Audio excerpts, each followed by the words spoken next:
So let's demonstrate how this works. So I'm going to do a simulation where I have 100 observations and I'm going to generate 3 predictors, an x, x2, and x3, and they're all just standard normals.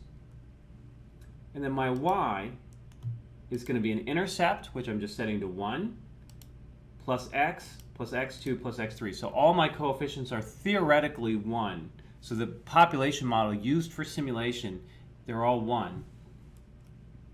And then I'm going to add some random noise. That's the error term.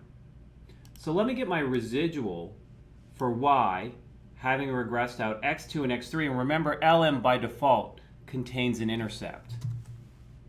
So resid takes the residual.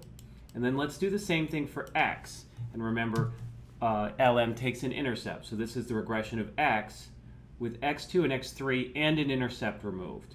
And then I'm going to get the regression through the origin estimate with these 2 residuals.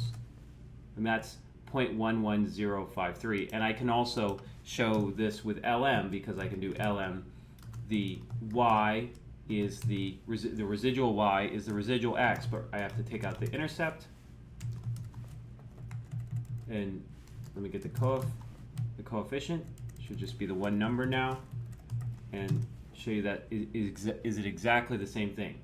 But now what I wanted to point out is that this coefficient is the same coefficient as if I regress y on x, x2, and x3, and an intercept.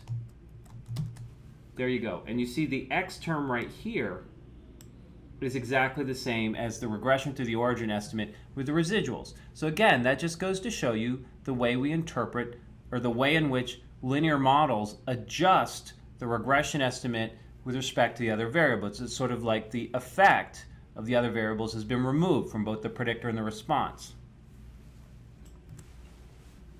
So let's go through how you interpret regression coefficients with respect to the model right now. And then again in the next lecture we're going to go over specific contextual examples.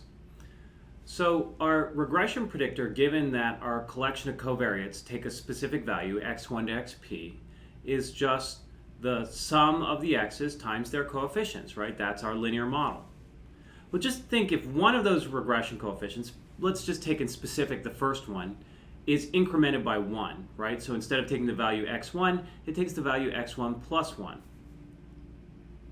Well, then that's just the same equation, but that first one is now x1 plus 1 rather than x1.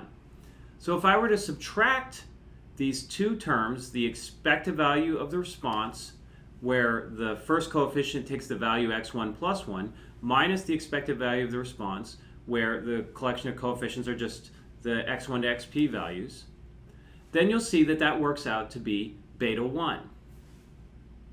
So notice all these other x2 to xp were held fixed in all my discussion. So x2 to xp were held fixed, and x1 was incremented by 1 unit, whatever the units of x1 is.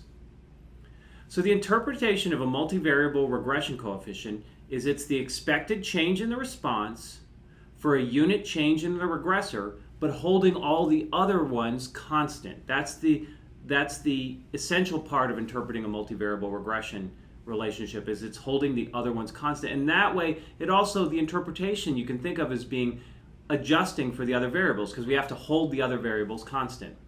So again, in the next lecture, we're going to go over a bunch of different contextual examples, but that's the mathematics behind the interpretation right there. And then I'm just going to go right now through a laundry list of the basic components of the linear model, because they're just exactly the same as in simple linear regression. So remember, if our linear model is our outcome y, is just now, instead of a simple linear regression, is the sum of a bunch of predictors times their coefficients plus an error term, and we're going to assume that error term is normally distributed, we get a bunch of properties.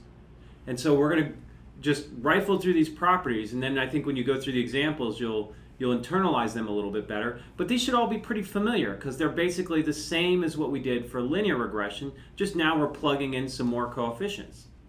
So our fitted response, for example, y hat at any specific value, is just plug in the fitted coefficients times those specific regressors, whether that's a new value or one of the observed values.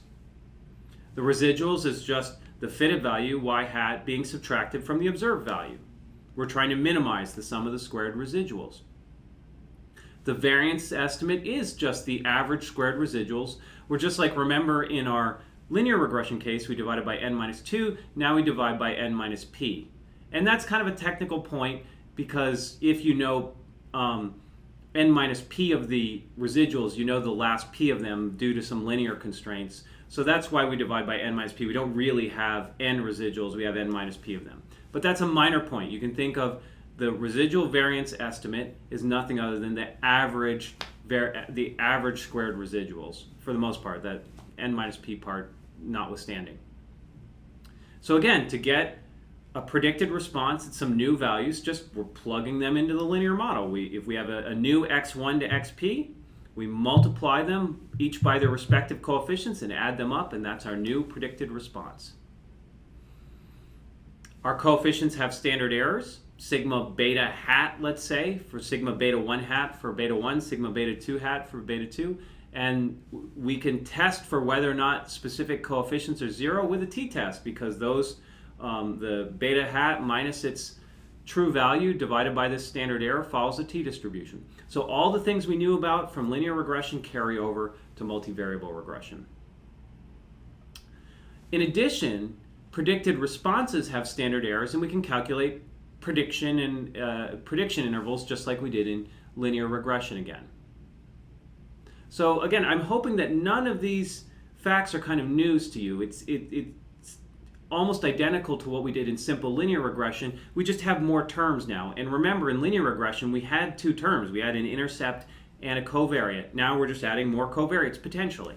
I want to end this lecture, before we move on to some specific examples, I want to end this lecture with just a general discussion of how important linear models are to the data scientist.